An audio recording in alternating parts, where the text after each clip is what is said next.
Hi guys. ரீசெண்டாக தமிழ் டப்பில் ஒரு drama TV சீரீஸாக வெளிவந்திருக்க படம் தான் கேஸ் ஆன் க்ரீச்சர். இந்த டிவி சீரீஸ் பார்த்தீங்கன்னா டோட்டலாக 10 எபிசோட். ஒரு எபிசோடுமே 1 மணி நேரம் குறையாமல் ஓடுது. ஸோ இப்போ இந்த டிவி சீரீஸோட கதையை இப்போ நம்ம ஷார்ட்டாக பார்த்துடலாம். இந்த கதையை பொறுத்த வரைக்கும் என்ன எனக்கு ரொம்ப பிடிச்சது அப்படின்னா, ஸ்டார்டிங் இந்த படத்தோட டைட்டில் ட்ராக்கே. ஒரு சில படங்கள் மட்டும்தான் டைட்டில் ட்ராக்கை பார்த்தோன்னே கண்டிப்பாக இந்த படத்தில் என்னவோ இருக்குடா அப்படின்னு சொல்லிட்டு நம்மளுக்கு ஒரு ஃபீல் கொடுக்குற மாதிரி இருக்கும். ஃபார் எக்ஸாம்பிள் பார்த்தீங்கன்னா பாகுபலி 2, இப்போ ரீசெண்டாக ஹிந்தி டிவி சீரீஸாக வெளிவந்திருக்க காலாபாணி, அப்புறம் பார்த்தீங்கன்னா மணி ஏஸ்ட். இந்த மாதிரி படம்லாம் பார்த்தீங்கன்னா ஸ்டார்டிங் அந்த டைட்டில் ட்ராக்கே உங்களுக்கு ஒரு கதையை சொல்லும். ஸோ அந்த மாதிரி ஒரு மேஜிக்கை தான் இந்த டிவி சீரீஸ்லையும் பண்ணியிருக்காங்க. நிறைய பேர் பார்த்தீங்கன்னா இந்த எபிசோடில் ஸ்டார்டிங் அந்த டைட்டில் ட்ராக்கை நம்ம ஓடுற பழக்கம் நிறைய பேருக்கு இருக்குது. பட் ஆனால் இந்த வெப் சீரிஸில் கண்டிப்பாக ஏதாவது ஒரு எபிசோட்லையாவது அந்த டைட்டில் ட்ராக்கை பாருங்கள். ஏன்னா இந்த கதை என்ன தான் நம்ம ஒரு க்ரீச்சர் ஸ்டோரியாக இருந்தாலும், பட் ஆனால் அந்த க்ரீச்சர் எங்கேருந்து வந்துச்சு அப்படின்றது இந்த கதையில் எங்கேயுமே சொல்ல மாட்டாங்க. ஆனால் ஈஸியாக புரியக்கூடிய வகையில் இந்த டைட்டில் ட்ராக்லேயே அழகாகவே சொல்லியிருப்பாங்க. ஃபார் எக்ஸாம்பிள் பார்த்தீங்கன்னா, அப்போ அந்த கதை ஸ்டார்டிங்கே எப்படி அந்த க்ரீச்சர் உருவாச்சு அப்படின்றத ஒரு ஒரு அழகான ஒரு ஒரு ஷார்ட் தான் அது. ஒரு சிங்கிள் இமேஜில் சூப்பராகவே காமிச்சிருப்பாங்க. அதை பார்க்கும்போதே என்னடா இது இப்படிலாம் பண்ணுறீங்களே. பட் ஆனால் இந்த சீரீஸில் நீங்கள் கண்டிப்பாக அந்த டைட்டில் ட்ராக்கை பார்த்தே ஆகணும். ரொம்ப ஈஸியாக புரியக்கூடிய வகையில் தான் அது இருக்குது. ஃபார் எக்ஸாம்பிள் பார்த்தீங்கன்னா, அந்த கிரீச்சர் முதல்ல ஒரு மலையிலேருந்து இறங்கி ஒரு மனுஷன் உடம்புல பூந்து அந்த மனுஷன் மூலிமா ஒரு கிராமத்துக்கு போகுது. அந்த கிராமத்தில் இருக்க மொத்த பேரை செத்துடுறாங்க. அந்த இறந்ததுக்கு அப்புறம் அதுலேருந்து தப்பிக்கிற ஒரு பொண்ணு ஜாப்பனீஸ் ஆர்மிக்கிட்ட மாட்டிக்கிறா. ஸோ ஜாப்பனீஸ் ஆர்மிக்கிட்ட மாட்டிட்ட பிறகு அதுலேருந்து இந்த கதை எப்படி நகருது அப்படின்றது தான் அந்த டோட்டல் ஸ்டோரியுமே. இந்த முழுக்க கதைக்களம் பார்த்திங்கன்னா 1945 நடக்கிற மாதிரி தான் காமிச்சிருக்காங்க. 1945 கண்டிப்பாக உங்களுக்கு தெரிஞ்சிருக்கும். ஸோ இந்த வேர்ல்டு வார் பீரியட் தான். ஸோ அந்த காலகட்டத்தில் பார்த்திங்கன்னா எப்படி பிரிட்டிஷ் போல நாடுகளில் போயிட்டு அவங்க அடிமைப்படுத்தி வச்சுருந்தாங்களோ, அந்த காலகட்டத்தில் ஜாப்பனீஸும் நிறைய நாடுகளை அடிமைப்படுத்தி வச்சுருந்தாங்க. ஸோ அந்த காலகட்டத்தில் ஜாப்பனீஸ்க்கு கீழே சவுத் கொரியாவும் இருந்திருக்கு. ஸோ அந்த சவுத்து கொரியாவில் ஒரு சின்ன பகுதி தான் இந்த ஜியான்சாங் அப்படின்னு சொல்கிற ஒரு இடம். இந்த கதையை பொறுத்த வரைக்கும் மெயினாக ஒரே ஒரு ஹாஸ்பிட்டல் சுற்றி தான் அந்த மொத்த கதையுமே நம்மளுக்கு வருது. ஸோ அந்த கதையோட ஸ்டார்டிங்லேயே பார்த்திங்கன்னா ஒரு ஜாப்பனீஸ் ஆர்மியை சேர்ந்தவர் அந்த அந்த உயிரினத்தை ஒரு பாட்டில் அடைச்சி கொண்டு வருவார். ஸோ இந்த படத்தோட கதையில் ஹீரோ பார்த்திங்கன்னா ஒரு அடகு கடை வச்சுருக்கார். அந்த அடகு கடைக்கு அந்த ஊரில் இருக்கவங்க என்ன வேணும்னாலும் சரி, அவங்க பொருளை விற்று காசு வாங்கிறதா இருந்தாலும் சரி, யாராவது தொலைஞ்சு போயிட்டால் இன்ஃபர்மேஷன் வாங்கிறதா இருந்தாலும் சரி, என்ன இருந்தாலும் சரி, ஹீரோ அந்த இடத்துல எல்லார்ட்டையுமே காண்டாக்ட் வச்சுருக்காரு. ஸோ அதனால் அவர்கிட்ட போனால் எந்த ஒரு இன்ஃபர்மேஷனும் அவர்கிட்ட வாங்கிடலாம் அப்படின்னு சொல்லி அங்கே இருக்க ஜனங்களுக்கு நல்லாவே தெரியும். ஸோ இதை தெரிஞ்சுக்கிட்ட அந்த ஜியான்சாங் ஊரில் சேர்ந்த போலீஸ் ஹீரோவை பிடிச்சிட்டு போயிடுறாங்க.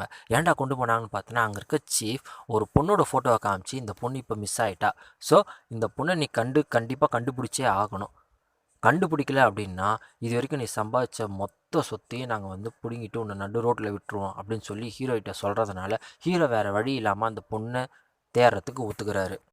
அந்த பொண்ணு தேர்ந்து இருக்கிற அந்த சூழ்நிலையில் ஹீரோயின் என்ட்ரிக்கு அப்புறம் ஹீரோ எடுக்கிற எல்லா டிஷ்ஷுமே பார்த்திங்கன்னா ரொம்ப அழகாக ஃபன் ஃபேக்டர் எலமெண்ட்டாகவே பண்ணியிருக்காங்க. அந்த ஹீரோயினும் எப்படிப்பட்ட கேரக்டர் அப்படின்னா, யாராவது தொலைஞ்சு போயிட்டா அவங்கள தேடி கண்டுபிடிக்கிற வேலை தான் ஹீரோயினையும் அவங்க அப்பாவும் செஞ்சுட்டு இருக்காங்க. இது பார்த்தது இல்லாமல் ஹீரோயினோட அம்மா 10 வருஷமாக காணாமல் போயிருக்காங்க. ஸோ ஹீரோயின் அவங்க அம்மாவை தேடும் போதே இந்த வேலைகளும் முடிக்கிறாங்க. இந்த காலகட்டம் பார்த்திங்கன்னா டோட்டலாக முழுக்க 1945 நடக்கிற மாதிரி தான் இருக்குது. அந்த காலகட்டத்தில் சவுத் கொரியா ஜாப்பனீஸோட ஆதிக்கத்துக்கு கீழே இருக்குது. ரிபல் மாதிரி குழு இருக்குது.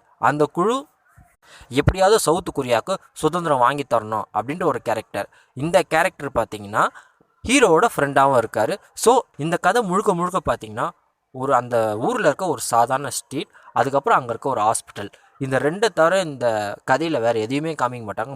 முழுக்க கதை இந்த 2 பேஸ் பண்ணி மட்டுமே போகும். இது 2 தவிர மீதி எந்த ஒரு விஷுவல்ஸையும் இந்த படத்தில் நீங்கள் அதிகமாக பார்க்க முடியாது. ஸோ அந்த ஹாஸ்பிட்டலில் ஜாப்பனீஸ் ஆர்மி நம்ம ஸ்டார்டிங் அந்த டைட்டில் ட்ராக்கில் சொன்னோம் பார்த்திங்களா, அந்த க்ரீச்சரை உருவாக்குற வேலையில் இருக்காங்க. ஏன்னா எப்பயுமே பார்த்திங்கன்னா ஜெர்மனியை ஸ்டார்ட் பண்ணி இருக்கிற எல்லா நாடுமே தன்னோட கூட இருக்கிறவங்க யாராவது ஒருத்தர் பவர்ஃபுல்லாக இருக்கணும் அப்படின்ற ஒரு விஷயத்தில் மனுஷங்களை வச்சு ஆராய்ச்சி செஞ்சது தான் அதிகம். ஸோ அந்த மாதிரி ஜாப்பனீஸும் அந்த ஹாஸ்பிட்டலில் சட்டவிரோதமாக கீழே அங்கே இருக்க ஜனங்களை வச்சு இந்த க்ரீச்சரை உருவாக்குற வேலையில் இருக்காங்க. இந்த கதையை பார்க்கும்போது அவங்க பண்ணுற அந்த ஜாப்பனீஸ் ஆர்மியை பார்க்கும்போது நிஜமாகவே சொல்கிறேன், உங்களுக்கு ஜாப்பனீஸ் ஆர்மி மேலே இருக்கிற கோவம் ரொம்ப மிகப்பெரிய அளவில் இருக்கும். பட் ஆனால் இப்போ அதெல்லாம் மாறிடுச்சு. பட் ஆனால் அந்த காலகட்டத்தில் இந்த மாதிரி செய்யும் போது எந்த ஒரு இறக்கமும் இல்லாமல் அதை அவங்க செஞ்சுருக்காங்க. அதுவும் அந்த மருந்து செலுத்தக்கூடிய அந்த ஒரு விஷயமே ஒரு கொடூரமான விஷயமாவே யோசித்திருக்காங்க. மக்களை வந்து அடைச்சி வச்சிட்ட பிறகு அவங்களுக்கு சோறு தண்ணி எதுவும் இல்லாத போது என்ன ஆகும்? அவங்க ஒரு ஒரு வாரத்துக்கு அப்புறம் சாப்பாடை பார்த்தா அவங்க அந்த சாப்பாடு ஏங்கி சாப்பிடுவாங்க பார்த்தீங்களா? அந்த மாதிரி ஒரு விஷயத்தில் அந்த மருந்து அவங்க செலுத்துவாங்க. நான் அது எப்படி நடக்குதுன்ற சொல்லலை, நீங்கள் விஷுவலாக பாருங்கள். அதுவே பார்த்தீங்கன்னா உங்களுக்கு என்னடா இது இப்படி இல்லாமல் நடந்திருக்கா அப்படின்ற ஒரு இதுவாகவே இருக்கும். என்ன தான் கதையாக இருந்தாலும் நம்மளுக்கு அதை பார்க்கும்போது நம்மளுக்கு அது கொஞ்சம் வேதனையாக இருக்கிற மாதிரி தான் இருக்கும். 4th எபிசோடு வரைக்கும் உங்களுக்கு பார்த்தீங்கன்னா ஒரு சீட் எட்ஜில் உட்கார ஒரு அழகாக த்ரில்லராகவே இருக்கும். சரி, ஹீரோக்கு அப்புறம் இந்த கதையில் ஒன்றும் இல்லையா அப்படின்னு நீங்கள் கேட்டிங்கன்னா, இந்த டோட்டல் கதையும் பார்த்தீங்கனாலே உங்களுக்கு ஒரு பயங்கர இம்ப்ரெசிவாக ஒரு விஷயமாக தான் இருக்கும். ஏன்னா நீங்கள் அந்த கதையில் பார்க்குற மொத்த கேரக்டர்ஸ்க்குமே பார்த்தீங்கன்னா ஒரு ஈக்குவலண்ட்டான ஸ்பேஸை எல்லாருக்குமே கொடுத்துருப்பாங்க. ஒரு நார்மலாக ஹீரோக்கு கீழே வேலை செய்கிற ஒரு ஆளாக இருக்கட்டும், அதுக்கப்புறம் ஒரு பாரில் இருக்க ஒரு பொண்ணை காமிப்பாங்க, அந்த பொண்ணாக இருக்கட்டும், ஹீரோயினியாக இருக்கட்டும், ஹீரோவோட அப்பாவாக இருக்கட்டும், அந்த ஜாப்பனீஸ் சோல்ஜராக இருக்கட்டும், காமிக்கிற எல்லாருக்குமே அந்த ஈக்குவல் ஸ்பேஸ் இந்த படம் அழகாகவே கொடுத்துருக்கும். கொரியன் மூவிஸ் பார்க்க போனாலே உங்களோட எமோஷன்ஸில் பயங்கரமாக விளையாடிருப்பாங்க. அது என்ன படமாக இருந்தாலும் சரி, கடைசியாக நீங்கள் படம் எண்டு முடிகிறப்போ கண்டிப்பாக நீங்கள் ஒரு சொட்டு கண்ணீராவது நீங்கள் விடுவீங்க. ஸோ அந்த மாதிரி ஒரு எலமெண்ட் இந்த படத்தில் இருக்கா அப்படின்னு கேட்டிங்கன்னா, கண்டிப்பாக நிறைய இடத்துல அவங்க அந்த மாதிரி ஒரு எமோஷ்னலி பயங்கரமாக விளையாடியிருக்காங்க. எல்லாமே இதில் இன்னொரு விஷயம் பார்த்தீங்கன்னா, இப்போ நீங்கள் ஒரு படம் பார்த்தோம் அப்படின்னா, இப்போது அவங்க சொல்கிற அந்த காலகட்டம் உங்கள் கண்ணு முன்னாடியே கொண்டு வந்துட்டாங்க அப்படின்னாலே அந்த படத்தோட மொத்த விஷயமே பயங்கர சக்ஸஸ்ன்னு சொல்லுவாங்க. நீங்கள் 1945ன்னு சொல்லிட்டு அந்த காலகட்டத்தை அழகாக நீங்கள் எந்த விதமான ஒரு சேஞ்சஸ் இல்லாமல் உங்கள் கண்ணு முன்னாடி அழகாக கொண்டு வந்திருப்பாங்க இந்த படத்தில். நீங்கள் எங்கேயுமே பார்த்தீங்கன்னா இல்லை இது வந்து செட்டு அப்படின்னு சொல்லி ஓரளவுக்கும் நீங்கள் வந்து கண்டுபிடிக்க முடியாது.